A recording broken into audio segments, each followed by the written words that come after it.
And I'm delighted to say that in the primary last August, I won Green Valley decisively.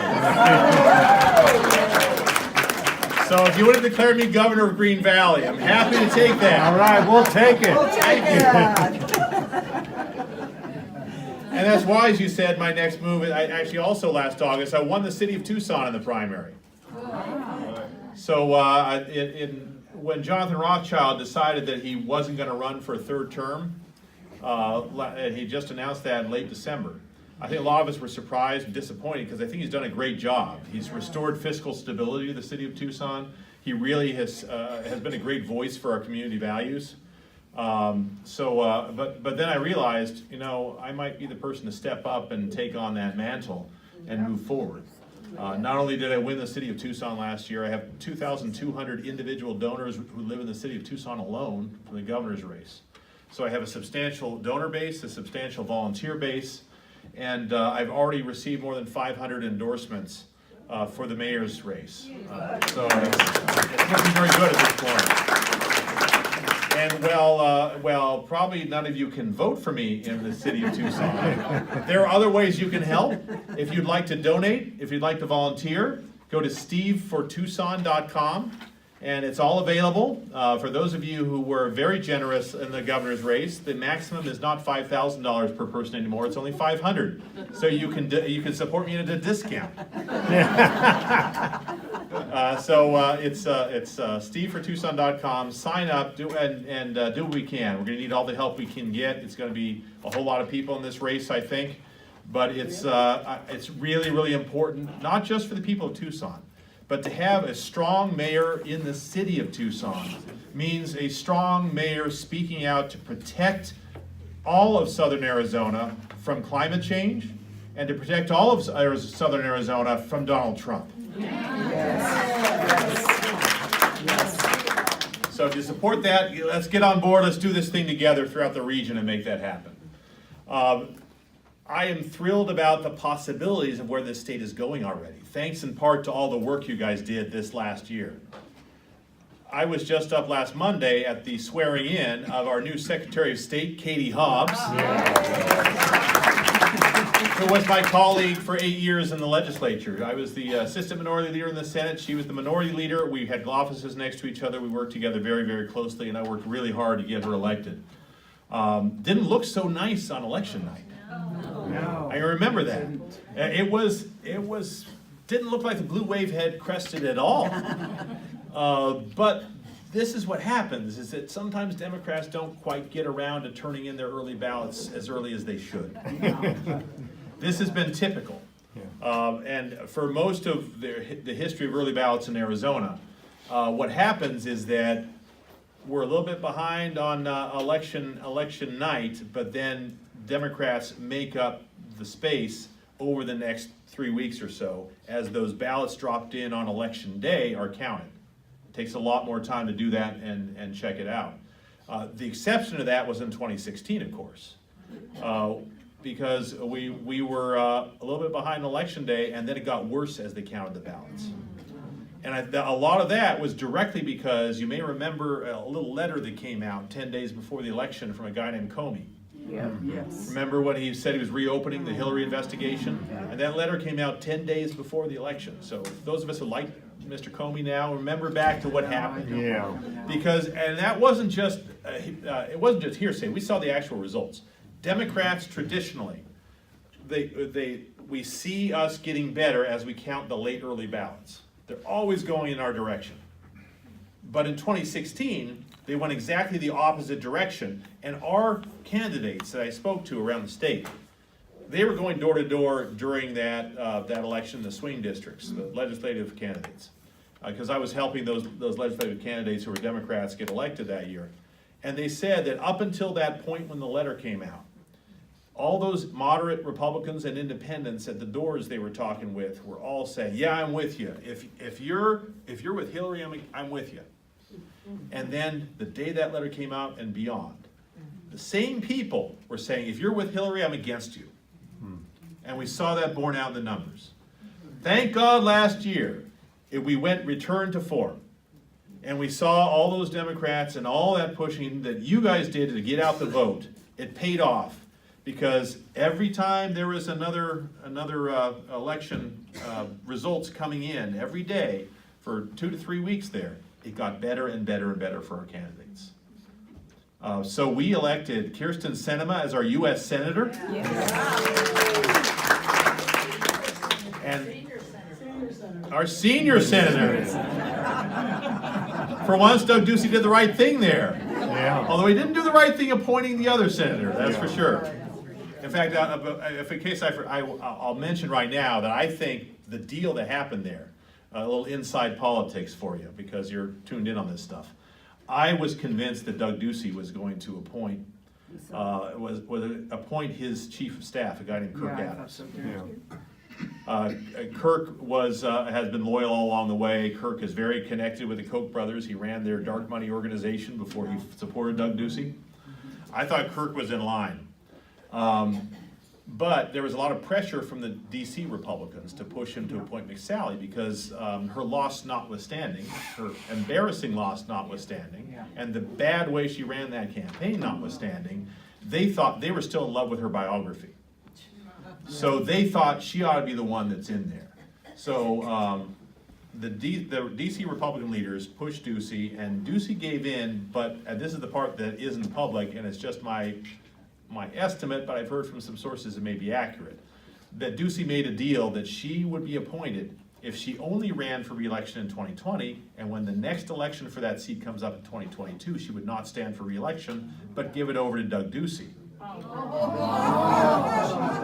That way, Doug Ducey does not have to resign from the governor's office to run, and let Katie Hobbs take over as governor.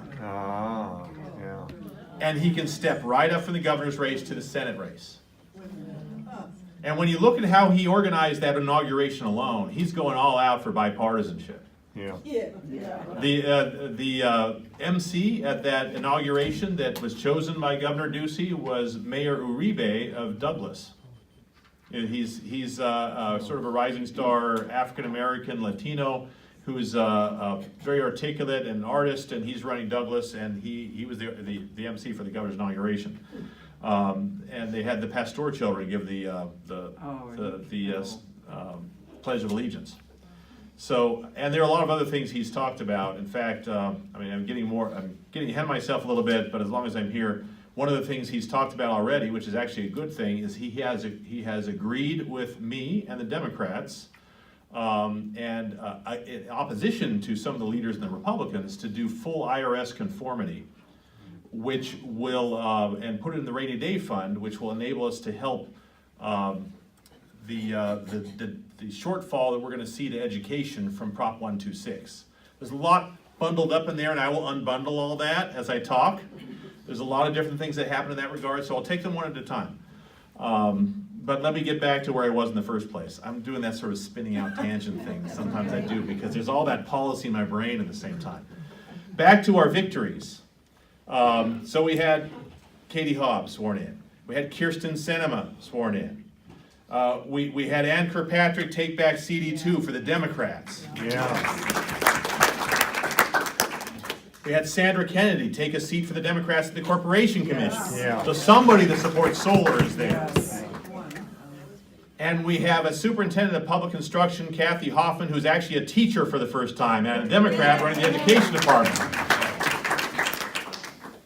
So that's all incredible victories. But one of the most incredible victories is that in the State House of Representatives, it is now 31 Republicans to 29 Democrats, the closest it has been in more than 50 years. That is astonishing. And it's going to create incredible change in how things happen up at the Capitol. Because it only takes one Republican flipped to kill any bill. So what that means is, when you read about the latest terrible bill from Mark Fincham or Vince Leach, when you read about a terrible Gail Griffin thing that she's going to pop through, you don't have to worry about them, because one Republican kills it. So we're going to actually see, it looks like, a little more common sense up there, because they have to. The new Speaker of the House, Rusty Bowers, he's going to have a big job on his hands, because his caucus is 31 Republicans and he has to keep them solid in order for anything to pass. But by the count of Steve Yarbrough, the outgoing Senate president, he told me that he believed in the Republican caucus in the House. There's about 4 or 5 moderates alone. And then you've got 16 or 17 people who call themselves the Liberty Caucus. Those are the folks who are so far to the right, they think that most Republicans are too liberal. And if you do something to keep the moderates on board, they're going to be off. Yeah. So when the Democrats stay solid, they're going to be causing a lot of trouble there this year. So we're going to see a lot of things that are going to be talking more about, I'm hoping, practical considerations of ways we can move the state forward as opposed to ideological grandstanding. And that's very positive. One of those has already happened. I've been working over the last few days with Senator Kate Brophy-McGee from Paradise Valley. She's a Republican. And she almost got ousted by about 200 votes by the Teacher of the Year last year, and that was sad. But Brophy-McGee is in a district where she has to be pretty moderate in order to get reelected.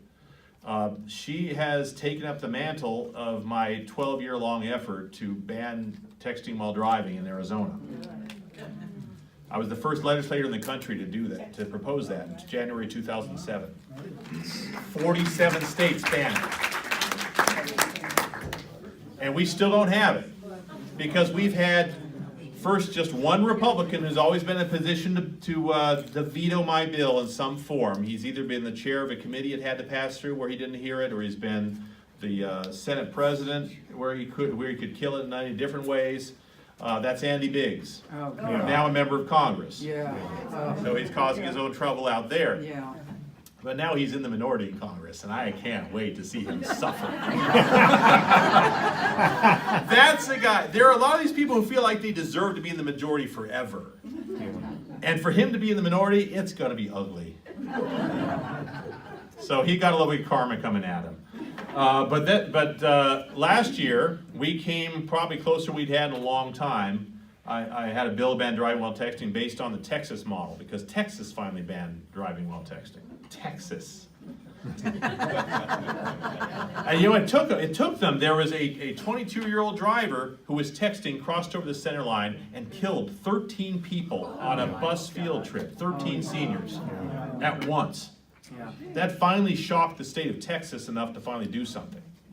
So I decided this last year, just take the Texas law that passed, as is, turn it into Arizona language, and run it. We got a very emotional hour-and-a-half long hearing in transportation with victims' families who I have met over the years, time and time again, including the family of Officer Tim Huffman, who is a DPS officer killed in Yuma by a truck driver on Facebook. It was an incredibly emotional time, and the bill passed unanimously. My bill passed unanimously out of transportation.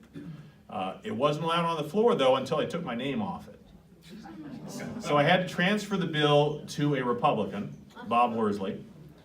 And actually, Bob Worsley did the amendment to amend it onto a House Republican's bill, so that it would just require one final vote in the House after it passed the Senate. And for the first time ever, we passed the Senate 19-11. All it needed was one vote in the House. And Governor Ducey had actually said he was going to sign it. Sadly, another person stood up to carry Andy Biggs' mantle. That was a guy named J.D. Mesnard. He was the House Speaker at the time. J.D. decided that he was going to kill it personally, and he did not allow a hearing on the floor. So it died last year yet again. And just about a week ago in Phoenix, another law enforcement official was killed by a texting driver. And it's been quite a deal up there now. And it's really brought this to the surface again. And I hate to think that there has to be this many people killed in order for us to finally do something. But it seems to be creating action. And Kate Brophy-McGee emailed me, or texted me and said, we've got huge momentum now all of a sudden. It's going to be a full-on hands-free bill. So you have to just use a hands-free device if you're using your phone while talking and driving. You can't touch it. And it's going to be statewide. And it's something where there's going to be a bipartisan effort to do it. And I'm arranging right now that we may have a press conference on Wednesday the 23rd at the Distracted Driving Summit in Phoenix, where even the governor shows up and says it's time for this bill. All right. So that's the sort of thing I think we could have more of. And we're going to have to do a lot more of it, because one of the key things that we have to deal with right now is get legislative approval of the drought contingency plan. That DCP is absolutely crucial for us to get going, and already it's late. We're the last state to approve it. There are some members of the legislature trying to raise a ruckus about it, but it's a compromise between the farmers in Pinal County, the farmers in Yuma County, and a lot of the other development interests and other people in cities. And it's one that works well for Southern Arizona and the city of Tucson. And it's something that should be backed by everybody. Hopefully it will be. Because already California has said that because Arizona hasn't done it yet, they're going to stop, they're going to take their water out of Lake Mead that they're entitled to until this thing is signed. Oh. So they're already playing pressure politics, water politics, to try to take their water away from it. Because the whole point of this drought contingency plan is to keep water in Lake Mead. Already, the city of Tucson has decided that we're not taking our entitled allotment from the Central Arizona project in order to keep more in Lake Mead. Because what happens when we reach below a certain level in Lake Mead is they really cut off our water supplies, and then we don't have any contingency plan for it. So this plan is going to work pretty well for us. Hopefully we'll be able to get that through, and we have to get it through in the first couple weeks of session. So that's something to watch for. Now, another thing we need to get through in the first couple weeks of session is this thing I mentioned before called IRS tax conformity. Now, that's something not a lot of people know about, but my freshman year in 2007, I was awarded Legislator of the Year by the Arizona Society of CPAs because I saved IRS conformity single-handedly that year. You can applaud even though you don't know what it is. You see, I am a policy geek. That's what it comes down to. I'll tell you a little bit of the story, what that was. Basically, IRS tax conformity means when the federal government makes changes to the tax code, the state of Arizona has to conform or not conform to those taxes so that we know how to fill out our taxes.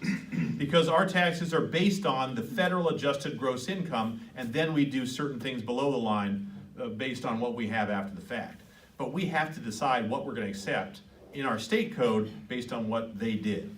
So accountants need this to happen every year early so that they can fill out the taxes for their clients, and we all need it to fill out if we're doing it ourselves.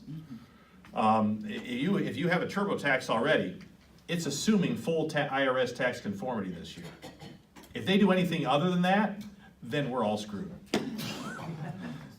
We hear that a lot from the legislature. We're all screwed no matter what they do. But especially this is a big issue this time in particular. In my freshman year, Steve Yarbrough, who you may remember is the outgoing Senate president, he's retired finally. He's better known to many of you who have been paying close attention to the privatization of public education as the guy who created the STO system. Those are the private school tax credits, which have been starving our public schools by allowing people to take money out of their taxes. And those tax credits are funneled through these things called student tuition organizations, STOs, who take 10% off the top for administration and then funnel it through to scholarships for kids who don't even have an income requirement, but are often as not people who can afford to go to private school anyway, but are getting subsidized by taxpayer money that is being stolen from our public schools. Terrible, terrible system. But Steve Yarbrough, who's always pushed these bills and expanded them every single year, also runs the largest school tuition organization in the state, the Arizona Christian School Tuition Organization, ACSTO. The Arizona Republic and the East Valley Tribune did very exhaustive investigation of him and his finances, and he has made approximately $1 million a year off of the STO that he runs in taxpayer money. He rents space to himself. He charges himself to do the legal firm, the accounting firm. He buys a car for himself. It keeps going and going until he gets about $1 million a year off of this.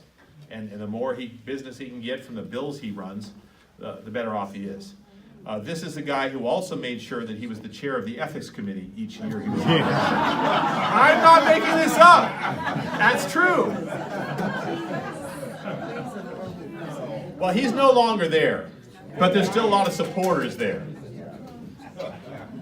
How did I get to this? The Yarborough story. Wait a minute, I lost my thread there. Wait. IRS conformity. Yes.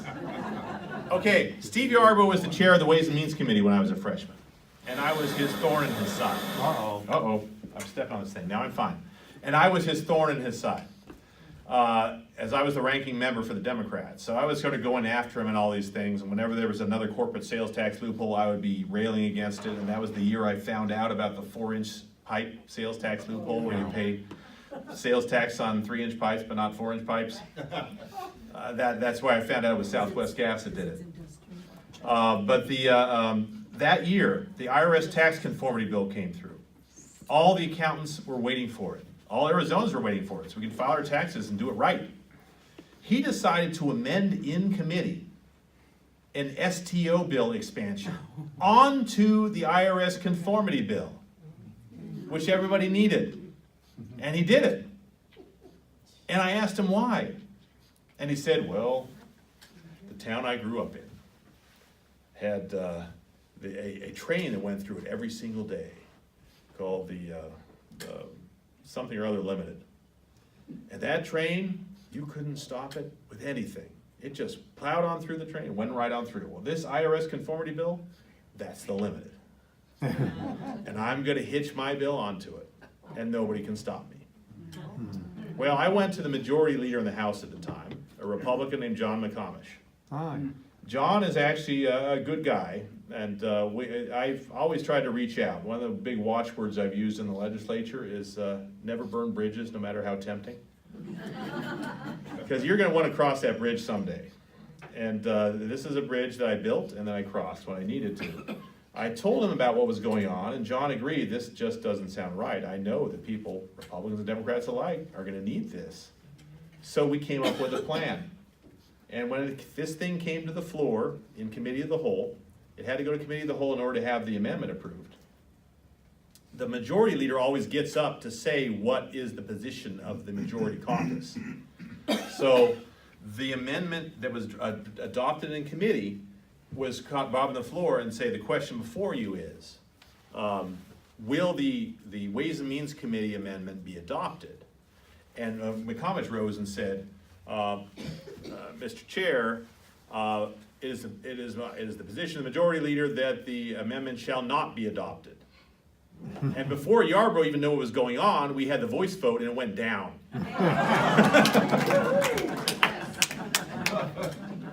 And somehow McComish got elected majority leader in the Senate later, but it was good. He had the guts to make that happen. We went with it and got it done. And we stripped it off. Conformity went through clean, and the CPAs gave me the Legislator of the Year award. It's that important. So this year, the IRS conformity is huge because of those Trump tax cuts in 2017. You remember there was these massive tax cuts, and the way he did it was he cut the rates and helped to pay for part of it, not all of it. It's still going to bust our deficit. He helped to pay for part of it by getting rid of a bunch of deductions. Now, the way we conform is we don't conform with federal rates. We have our own rates in statute. So our rates didn't change. But full conformity means that those deductions would be gotten rid of. So that means about $200 to $250 million more per year in revenue to the state of Arizona that can be used for a public education. Something we desperately need. If we do full conformity. And the people who are paying it are the people who benefited from the Trump tax plan and therefore are still paying less taxes than they did the year before. So nobody gets hurt and our schools get made whole. That's why last January, I stood up on the Senate floor and I said, we got to do full conformity now. It has to happen. We need the money. Well, I wasn't paid attention to. And they did only partial conformity to just what was there in 2017 and not to the 2018 year when this all goes into effect. I tried again to do full conformity as an amendment to the budget, and again, it didn't get through. But now, there's a lot of Republicans, like J.D. Mesnard, saying that they don't want to do full conformity. They want to have a massive tax cut to give away this money that we need for our schools. Now, Doug Ducey didn't take a position on this before the election, because he didn't want to talk about anything that would increase revenues to the state. He was worried. And he didn't want to take away from his victory he was claiming about school funding, saying he'd solve the whole problem. But what really, the other thing that happened during this election, and this is the other thing that a lot of people didn't pay attention to. Once I lost in the primary, I didn't go away. I stepped up to the plate and I chaired the No on Prop 126 committee. Prop 126, which you might remember, was being sold to us by the Realtors Association nationally as being a way of banning all sales taxes on services. Yeah. They thought it was that they were saying these corrupt politicians want to tax your medical bills and tax your veterinary bills and tax your child care bills. So you gotta vote yes on 126. You gotta vote yes on 126 in order to protect yourself. Protect Arizona taxpayers was the name of their committee. Well, what really was happening with Prop 126 was it was enshrining in the Constitution a permanent loophole for anything that was a service or derived from a service, including things we already tax. We currently tax utilities. We tax communications. We tax commercial leases. We tax transient lodging. We tax bars and restaurants. All those things, now that 126 has been approved by voters because the realtors spent $8 million, $2 million in the last week to try to get us to support it. That means all those things will no longer be a part of our tax base for anything that has to be renewed going forward. And I'll tell you what that means, because we did an analysis beforehand. It means that when Prop 301 is renewed in 2021, that's our 0.6 sales tax that supports public education in this state. When it is renewed, it will have $250 million less in money than it would have without Prop 126 per year. When our Regional Transportation Authority is renewed, as they're talking about getting together now, our Pima County Regional Transportation Authority, when that's renewed, it will lose 40% of its funding that otherwise go to our roads. There were elections in November, including in Mesa. They had a public safety election for more police officers. That's going to have 40% less than what it would have had. There was an arts thing that was approved by voters in Tempe. That's going to have 40% less than it would have. And any other tax measures moving forward that depends on sales tax will have 40% less than what it would have. That's all why the coalition I brought together against Prop 126 was incredibly diverse, because I was working and making phone calls out of the Koch-funded Americans for Prosperity office at times. Because the Koch brothers don't like corporate special giveaways. They call it corporate welfare, and they're raging against it. Just like the Koch brothers are actually raging against the private prison industry now. Because they see the prison industry and the corrections industry, they're getting on board with prison reform big time, because they see that as the next welfare state that is costing their people taxes. They want to lower taxes, and they're doing some good things along the way to do it. It's amazing. So sitting at the table with the Ask Me public sector unions and the Koch brothers on my other side, all in the same direction, was like a political high. I mean, seriously, we're in the Trump administration. We're supposed to be fighting cats and dogs. We're supposed to be like enemies. But there are ways we can move together and do this sort of stuff, and that's the sort of thing that excites me in politics. We had everybody at the table together. Even Doug Ducey and David Garcia were against Prop 126. But sadly, the money was out there. We didn't have any money on our side. We were a grassroots organization. We couldn't get it defeated. So we're going to have to deal with the consequences of 126 right now. And that gets me back to what I was saying about Doug Ducey and tax conformity. Now that he has been elected, he realized that in 2021, we're going to have a cliff of $250 million a year in public education funding that we're going to have to deal with, and he'll still be serving as governor. So he understands that if you put this $250 million from full conformity into the rainy day fund, as he is calling for now, then he can use that instead of having to raise taxes and break his promises. So it's good that he's on the side of what we're going to be doing and going for full conformity. That doesn't mean it's going to happen. But I think given this 31-29 in the House, and it's still 17-13 in the Senate, which is pretty close, then I think we will have a chance at being able to get that through this year as well. So it's going to be one heck of an interesting year to watch in the legislature and state government to see what happens. And I really do think that we're going to have a lot more possibility of working together and I mean, certainly Doug Ducey realizes that this blue surge, it may not have been a full-on wave, but this blue surge we saw in 2018 is going to continue and continue to build. And if he's going to have any future in Arizona, he's going to have to be moderating himself. So that's good news for anybody. Hopefully we can watch and hold his feet to the fire when that happens.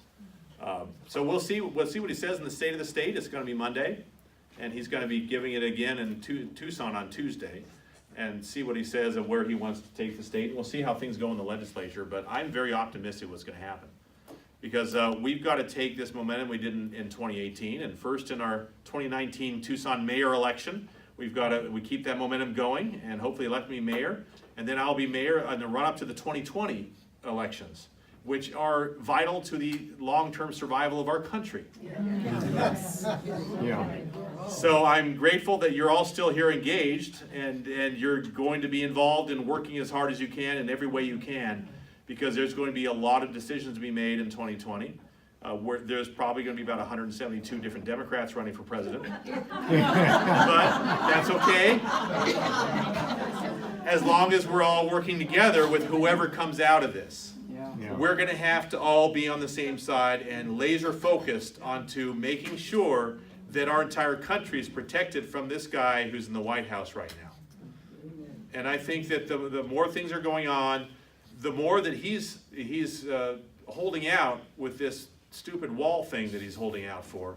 There are a lot of very conservative interests in this country who are hurting right now because of the shutdown. Oh, yeah. There's a whole lot of law enforcement officers for the federal government who aren't getting paid but have to work. And they missed their paycheck this week. I was at the Pima Area Labor Federation. They were talking on Wednesday about all the things they're trying to do to help federal employees who are really struggling right now. And on top of that, there's services that are hurting business around the country. The Small Business Administration isn't giving loans out anymore, approving any loans that were already in the process. And there's a whole lot of things. The FEC can't approve different things that business is doing. So there's a lot of people coming in. One of the interesting things that not everybody's talking about is the whole E-Verify system is shut down. Oh, yeah. And I think Mr. Trump's supporters, who are those hard immigration hawks, should be telling Mr. Trump that they'd like the E-Verify system to go. Because E-Verify system is what employers use to make sure that the people who are applying for employment are legal citizens.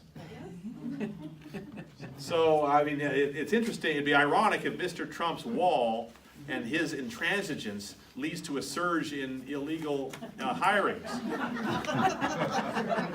But then again, he's never been one who's big on consistency. So it just emphasizes that what we've got is a need for all of us to hang together, work together, do everything we can. And part of what I'm doing in the city of Tucson and running for mayor is I want to get people motivated, signed up, ready to vote, and ready to vote in 2020 as well. Yes. We've got to stand together as a community. Reach out across all boundaries. This guy is hurting Republicans and Democrats and independents. It's not just a Democratic thing. And he's making that clear with every move he does. So we've got to work as hard as we can, move forward, use these momentums, support everyone you can find that stands for common sense, and work as hard as you can. Thank you so much for all your support. Thank you today.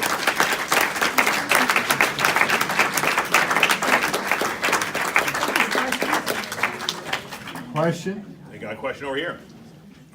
During your previous campaign, you talked about doing a state review of all the current tax incentives, like your 4-inch pipe. I'll repeat the question, Wayne. Yeah, he was asking about the, I've talked previously about having a state review of all the sales tax exemptions because I've had great success. I actually got bipartisan support to get a 28-2 vote out of the Senate to force review of all sales tax exemptions and tax credits. Because those are the sort of things that bleed our money. As those of you who haven't heard me speak before, we've got about a $10 billion budget, but we every year in the state that we spend on everything. But we give away about $14 billion each year in corporate sales tax loopholes alone. I was just in a meeting in Phoenix yesterday with those Americans for Prosperity people. They are 100% on board with my effort to not just do review, but put a sunset on every tax loophole and every tax credit in the state. And that's a great, let me explain what a sunset is.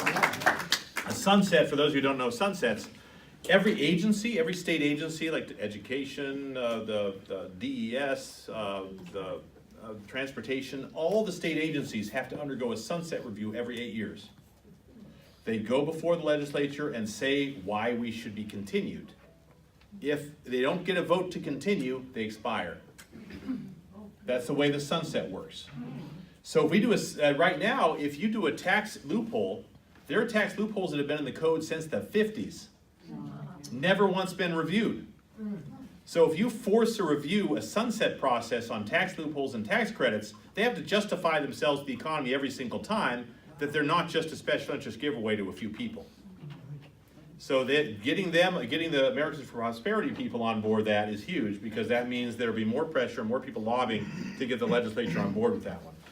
So it was a meeting where I had the Children's Action Alliance and the Americans for Prosperity people out there, and they got them working together and shaking hands. Which is kind of what I did back, I mean, yeah, thank you. Let's applaud for working together with people you disagree with. Because many of you may not have been here in 2003 to 2006, but before I was ever an elected official, I was just a public artist guy, graphic designer. I did those murals on Broadway just east of downtown, those big black and white photo murals. And on stevefortucson.com, I actually have like a Street View Google thing where you could see those murals downtown and on the website, so if you haven't seen them. It's kind of a cool little thing. I do like technology.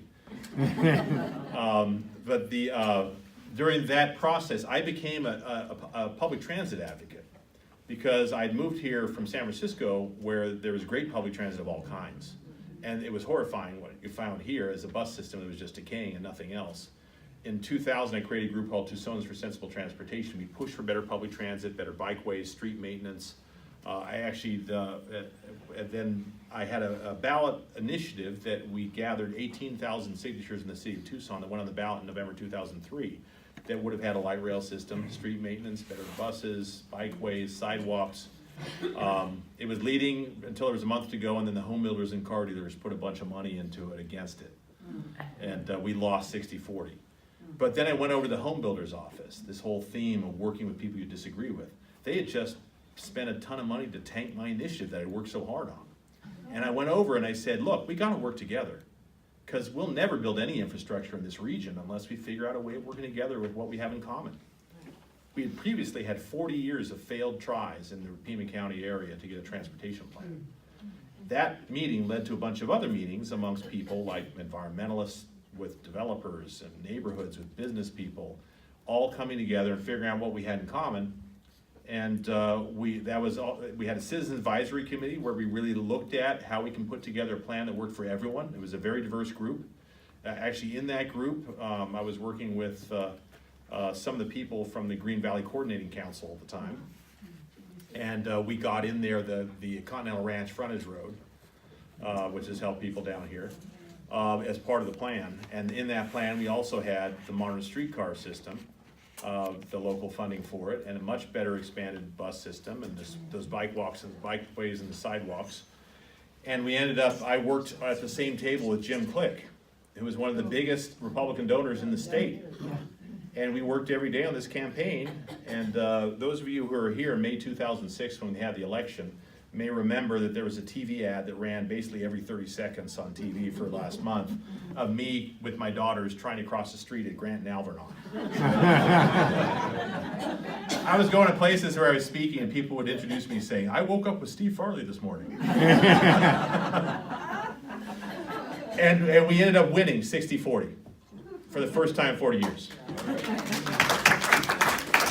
And we're still getting benefit from the RTA. But that's how we're supposed to do this. In government, we're not supposed to be ideological warriors or reality show stars. We're supposed to just be grown-ups in the room working together to solve problems. When you think about the things I've always been running on, and I'm running on now for the city of Tucson, it's education, it's healthcare, it's climate change, it's jobs, It's public safety. None of those are partisan. Everybody needs them, and they need them to run well. So if we can stand up for that idea again, instead of this sort of Fox News world we've run into in which everyone's just finding things to throw at each other, and that's our entertainment instead of our governance, then we can restore that idea of good governance to everyone. And that's part of what I'm trying to stand for, and that's why, even though I was hoping maybe I'd actually make some money for once this year, I'm pulled back into politics because I can't get away from public service. I mean, with my public school teacher parents, that's just in my blood. So I'm doing this again, I'm excited about doing it again, and the credit cards can get put off a little bit longer. Because we've got to get this thing done. We've got to move this region forward and this state forward and this country forward. Yeah. An issue of probably federalism. HR 1 has a lot of wonderful things in it at the federal level. The chances of that getting through this Congress are probably rather low, but one of the things in HR 1 has to do with voting rights. We've learned over the course of this Trump administration that the decentralization of our voting systems at the state level is both a strength and a weakness. How do we find the balance there? Should we go to a more centralized, federalized voting system, or not? Well, the problem with the federalized system is that when you have a federal system in the hands of a madman, you've got troubles. And voting, in terms of protecting voting rights, that's probably the most important reason why we're ecstatic that Katie Hobbs is the Secretary of State of Arizona. Because the person advising President Trump is Chris Kobach, who is the former Secretary of State of Kansas, who wanted to go after everyone and assumed that there was fraud everywhere. Well, it turned out the only fraud we found was actual fraud by Republicans in North Carolina. But Katie Hobbs has made very, very clear, during her campaign out of the gate, that she will oppose everything that restricts voters' rights, and everything she's going to do is propose bills that will expand voting rights to the point where we can actually finally have same-day voting registration on election day, so we can dramatically increase turnout. And we need to stop the types of things that have been chasing people away who are, for instance, tribal peoples, because they don't have a street address that's easy to describe. And then there's the whole thing about ballot collection. With early ballots being collected, that was something which was banned and made into a felony, because the Democrats were doing a very good job at collecting ballots, early ballots from Democratic constituencies and turning them into the recorder. There was no fraud involved. The Republicans were trying to do the same thing, but they failed miserably. And because they failed, they didn't try to get better, they just outlawed the practice. That's kind of the way they operated. It's the sour grapes, if I can't have, nobody can. So that's something we can push to restore that and make that happen. There's a lot of possibilities to make it a lot easier to vote. And I think that's something that Katie will be pushing, and with this new House and Senate, we might be able to get a little bit of progress on that. Those will be harder because I think the Republicans know that they lose more when more people vote. They just saw that. Just this last election, when fewer people were counted, they were ahead. When everyone was counted, Democrats surged ahead. That's the way that worked. Yes? I was wondering, there's been a number of organizations to try to finally get the ERA passed in the state of Arizona so that it will go into law and the Constitution. Do you see any hope for that? I have been honored to second the motion that Katie Hobbs has made each year the last 2 years to try to approve the Equal Rights Amendment in the Arizona Senate. And it's been great to be able to do that, but it's also been, at the same time, really sad to watch the Republican women stand against that. Yeah. So that's a really hard thing. It's become an ideological issue. There will be attempts this year. I have no doubt about that. And I'm hoping, because our new Senate president is Karen Fann, who was formerly the mayor of Prescott Valley. She, being a woman and understanding the importance of having wage equity, for example, is something that she could understand, I hope. But I'm afraid that given that she is, she may be the leader of her caucus, but she's also serving at the pleasure of her caucus. That was one thing I didn't mention that's going to be a very dangerous thing that's happening this year in the Senate, is one of the things she had to do in order to gain enough support to become Senate President was she had to give the chairmanship of Appropriations Committee to a guy you may know named David Gowan. You may recall that David Gowan is the single most corrupt person ever to have served in the Arizona legislature, in many people's opinion. It's unbelievable that a person like that would be put in charge of the public purse. Yeah. So that's going to have to be something to watch out for. Anything that's coming out of the Appropriations Committee with him as the chair is going to be a disaster. Yeah. I've already talked with some lobbyists who have said they've doubled their state budgets this year. It's because that's what when you want to meet with him, you got to go to the most expensive steakhouse in Phoenix. No lie. Yeah. Wow. So that's going to be interesting there. So I think that Karen Fann is not going to be able to do everything she would like to do because of those constraints on the Republican caucus have on her power. So that'll be interesting to see what happens. If she steps out too much, maybe she gets unseated and there's somebody less savory in there. But in terms of ERA, I think the pressure is going to be continued from the advocates. We're going to continue to push for that because there's no reason we shouldn't have an equal rights amendment in our Constitution. It's outrageous, it's way past time. Yes? I have a question about the drought contingency plan that you were talking Yeah. about. The way I understand it, several groups are agreeing to limit their use of water based on the levels of Lake Mead and Lake Powell. Yeah. And those groups include municipalities, farmers, The tribes are probably part of that Indian too. tribes, right. Yeah. What about mining interests? Don't they have a big use of water in the state? Well, And they're, what about these new proposed mines? yeah, well, hopefully the Rosemont won't end up using any water in the end because it's hot. But yeah, the mining industry is something we have to take into account, and I think, and I don't know, because I haven't seen this plan come out yet, the bill hasn't been dropped, so I don't know what it's looking like, but they have to be at the table if we're looking at anything, because they are a big water user. They weren't mentioned in the papers. But that means, I'm pretty sure that they were at the table, because you've got to have everybody's water use at the table to make anything. One of the things that wasn't mentioned in it, but holds great promise, and I certainly would have pushed more as governor, is last year I worked hard with Sonny Borelli, who's a conservative from Havasu, as we legalized the agricultural use of hemp. Because it was illegal because it had a little bit of THC in it, but it's I mean, in order to get high, you'd have to smoke a field. And I have a feeling you might die from other sources.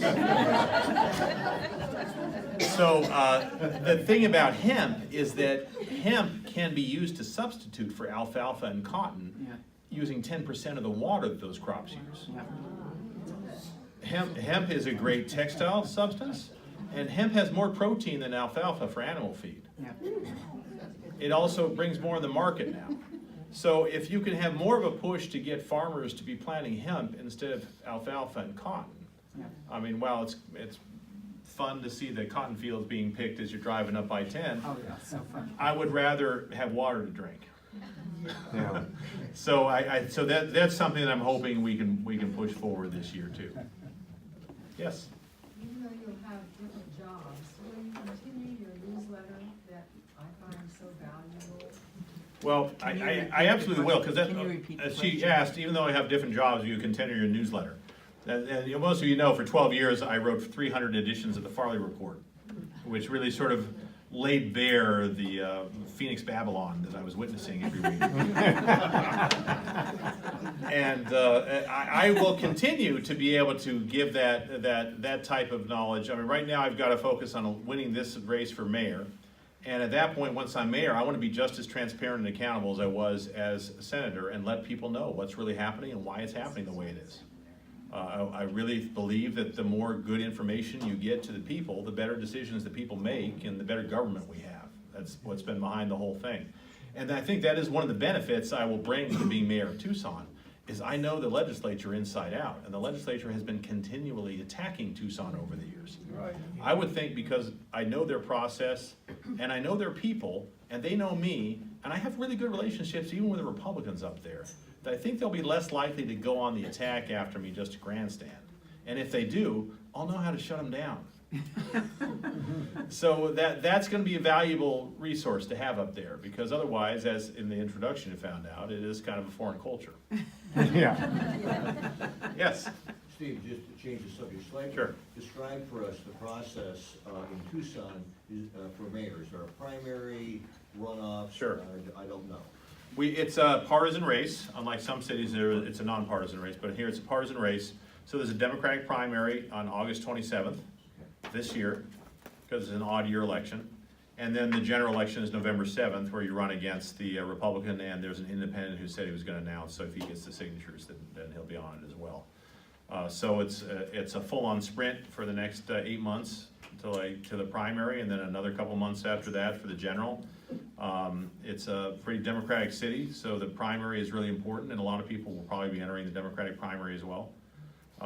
So I'm gonna have to work as hard as I can from the beginning and not taking anything for granted, but I've got a great base to run on. And a lot of people know me from long before I was an elected official. I was working in neighborhoods on the south side and the west side doing community histories, working with low-income teenagers to do oral histories and publish the stories we found. So a lot of folks know me as having, with the love I've had for Tucson for so long and the commitment to many different communities within Tucson. Latino communities, African American communities, the refugee communities from having founded Arizona Welcomes Refugees. They know that I've been devoted to serving the community for a very long time. And I think I have a lot of folks who know me who are gonna step up and say, yeah, this guy's for real. He's not just sucking up because he's run for mayor. Yes? What is a good source for staying informed on what's going on in the legislature? Well, there are a couple sources out there now. There's actually the one that specifically covers the legislature all the time is the Arizona Capital Times. It's azcapitaltimes.com. That is a subscription model, and so, but some of the articles you don't have to have a subscription to read. Some you do. There is a new a web-only news source that was founded by the former editor of the Capital Times, a guy named Jeremy Duda. It's called the Arizona Mirror. So it's azmirror.com. Maybe it's .org, but I think it's .com. It's a nonprofit news outlet, and it covers a lot of those statewide issues and the capital issues as well, so that's a good place to look. Howie Fisher actually does a pretty good job, and he's a fact-based reporter, and I really like that. He gets the stuff. He's been there for like 50 years, so he knows the ins and outs. He also knows he's smarter than anyone else in the state. But he does good articles, and he gets that stuff out. So reading his articles in the Star can be good. So there's good places to be able to get that information. I don't think anybody's going to be picking up the mantle of the sitting down for 3 hours once a week and writing these Farley reports like I did, because it does take a lot of time and persistence and effort. But there are a number of legislators who will be sending things home, and you can get on their lists and see what they're saying about what's happening. And you can, of course, go directly to the azleg.gov website, because they have live proceedings on video where you can watch certain bills that you're interested in coming up. You can see the agendas for the committees of what's coming up, and you can sign in during what's called the request to speak system, where you can register your opinion. And then all the committee members get to see the list of who's in favor of who's against of a certain bill. And if they see your name and they know you, they might want to call you up, or they might know, oh, this is something I got to flag. So all those things will help in a lot of ways. It's a good question. Yes? Steve, there's also an individual named Ann Schneider. Some of you may get her newsletter. She is a political science professor at ASU. and she's a member of a UU church in Phoenix. Yeah. She does a wonderful job projecting the bills that are most important to progressives. Great. And then tracks their progress. Yeah. So, Matt, if you want me to send that link to you, if you don't get her newsletter, you maybe can get it out It's a to great, members. there are other people like that who Yeah. have very specific interests, like Sandy Barr does a great environmentalist-focused look on bills from the Sierra Club. So if you go to the Sierra Club, then you can sign up for Sandy Barr's newsletters, and she sends those out every week during session too. So that's a great way of looking at it. There are various education associations, like the School Boards Association, the School Administrators Association, and the AEA all send out things periodically about specific issues interested in them. So if you have specific issues, you can find those folks and subscribe to their list to make that happen as well. It is tough keeping track of the legislature. That's why I started my Farley Report in the first place, so there'd be more outlets for it. I was actually thinking for a while that I was going to transition into a full-on doing a Farley Report for every level of government, from federal government on down, for every state. That's be kind of a big task. I mean, that's why I sort of got overwhelmed by it. But my tentative title for it was Democracy WTF. I have the domain name if anyone wants to get going on it.